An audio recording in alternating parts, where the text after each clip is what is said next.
I'm not afraid of being seen. I'm afraid of being misunderstood. That took me a while to figure that one out. For a long time, I thought, oh, I'm just afraid, maybe I'm fear of success, or maybe I can't be vulnerable enough to let people to see me. But really, when I dug through all of those layers, it came down to I was afraid people didn't understand me. And it was something that I told myself a lot. When I came to LinkedIn, this blew up. I've been reflecting on my LinkedIn journey because that's where my primary platform is. This is where I share things. I like to share things in written word because when I first started this new phase of my life 2 years ago, I didn't know exactly what my complete next steps were, what my project was. I kind of had a North Star, something I was working towards. But I did know that I had two things, I guess. I wanted to work on my self-concept of thinking I'm not a good writer, except for instructional writing. That was always my clarification. I wanted to feel like I can write because I knew that was a skill that was going to help me no matter what I was going to do. The other thing was I thought LinkedIn, first of all, it is the platform of words. I mean, I guess unless you think about Substack, but there's a lot of words on LinkedIn. Some of them maybe you don't want to consume, but there's a lot of words on LinkedIn. It's a professional setting, and that just connects more to me than say like Instagram or Facebook. And maybe you're like this too. I'm not really a social media person because I'm really not. I have all the accounts.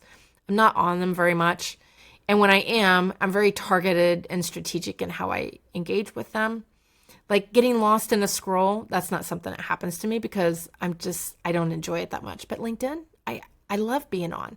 But I also don't get lost in the scroll there. I curate how I engage and what I look for. I don't get lost in just anything on there.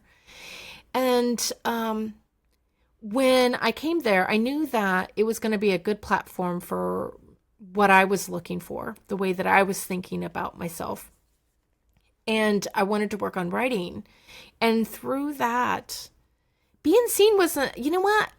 Letting people see me kind of flail about, I could do that.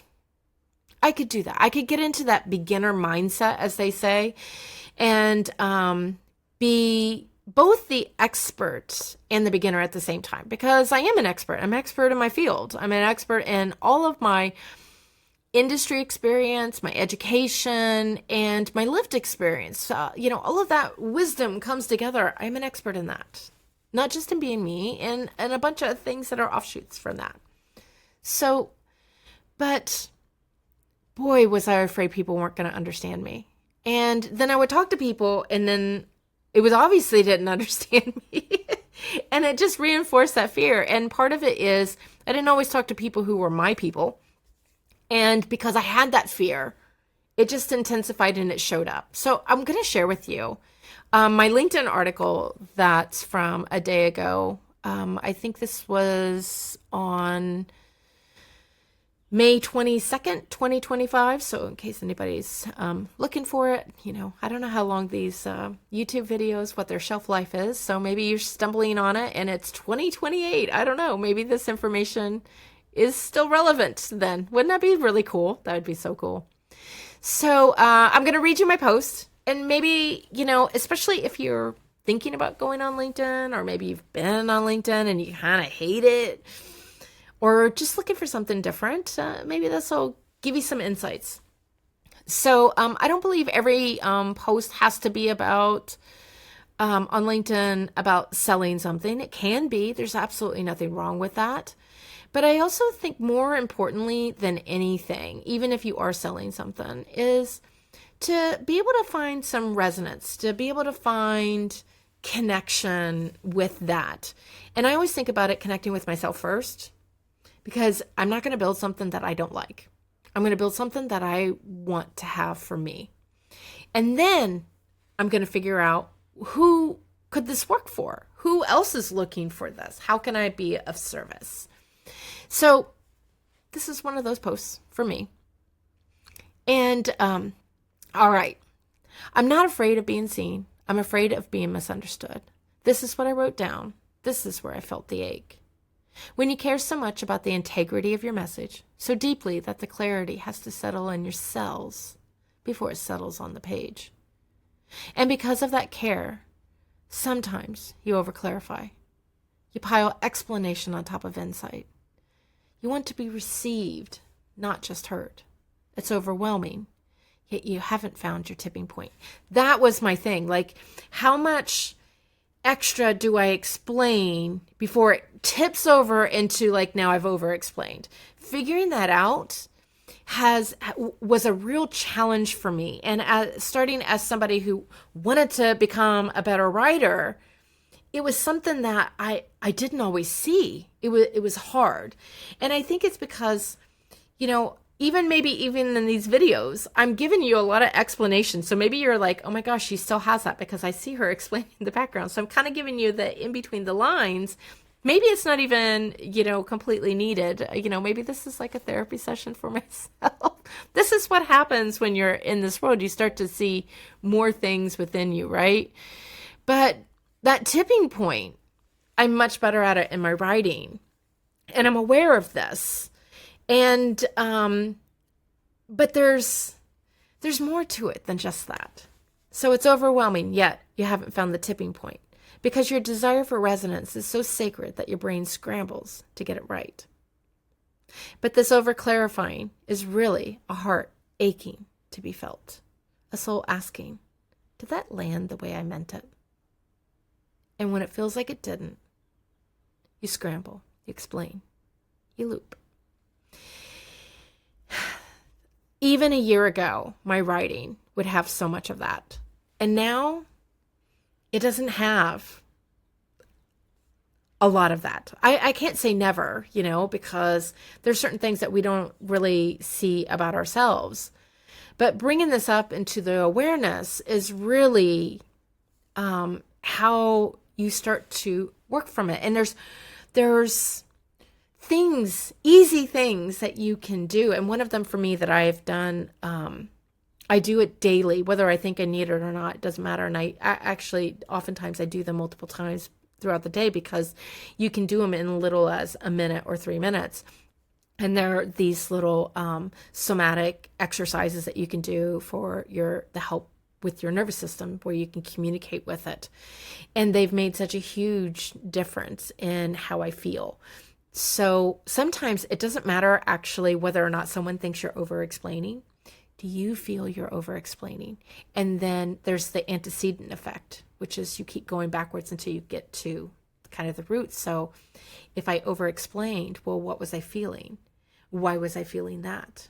And so on. And you can go back. And a lot of times what happens is if I feel I'm over-explaining, that I know it's coming from that distrust or that yearning to be felt. And so what if I see myself and then I start to eliminate a lot of the over-explaining? Like, what am I really trying to be seen for? Now, somebody else can come and look at your posts and they can say, oh, you're over-explaining here, but that's just their opinion. This is an inner game. This is not an external one. Just so that you're kind of clear, because I can look at anybody's stuff and say that they're over-explaining or under-explaining. And I can make arguments for all of it. But this is how you feel in the inside. It's a nervous system thing. It's not just the words that happen. So you scramble, you explain, you loop. It's deeper than confidence. It's because you care so much what your words are meant to do. Yet clarity doesn't come from control. See where I'm going with this? It doesn't come from control.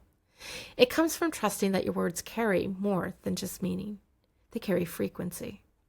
And frequency cannot be misunderstood by the ones who are meant to feel it. So when you ask, did that land the way I meant it? Why don't you switch it?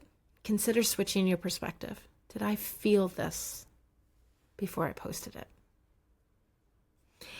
And without resonance with you first, there's always a mismatch in the outcome. The next time before you post, we feel it.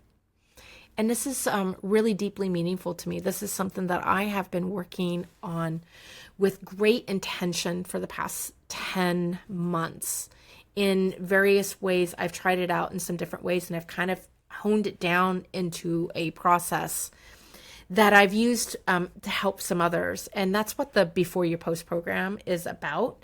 And so I'll read you a little bit on here just so you kind of know. It's on the page here, so I guess I'll kind of read it. And then I'll put a few notes in the description here, because if you're still watching the video, maybe you'd be interested in it.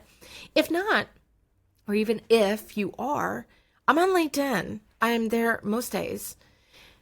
Come over. Make a connection request, give me a follow, or send me a DM and tell me, I watched your YouTube and here you are. Let's connect. I would be happy to connect. You can even say, hey, I would love to have a coffee chat. And I would more than likely say yes. So I'll just read this little bit on here. And I'm skipping over the part about where it's like kind of the call to action for the Before You Post. I just want to read this part in here. This part right here, because this is where I am heading, and I've always been heading there. It's just that I've given it a little bit more definition about writing for LinkedIn. There's a new era emerging here on LinkedIn, and AI, templates, formulaic writing are losing their magic. I've talked with women who are looking to keep it writing simple, low time commitment, but feels like them. And that's why I created the program. But it's really so more women can write their way, posts that resonates with them, messages that feel like them. And so I'm trying to reach more people, and maybe you're one of them. Maybe this is something that you've been looking for. And even if you're not ready to jump into a program that helps you, or maybe you feel like you can do a little bit on your own, you're in that exploration, I totally get that. Come over, and I write content like this regularly, as well as I do some narratives, I do some poetic stuff. My writing style is not like others on LinkedIn. And it's just a different way that someone can approach. So if you're finding like I don't resonate with that other stuff, maybe my stuff will open a door for you. I know other people who have been following me, and they send me DMs and they talk about like how just reading my posts has changed their growth and where they're going and how they're resonating with themselves. And that's a pretty cool thing. So that's what I'm about. And maybe I'll see you on LinkedIn.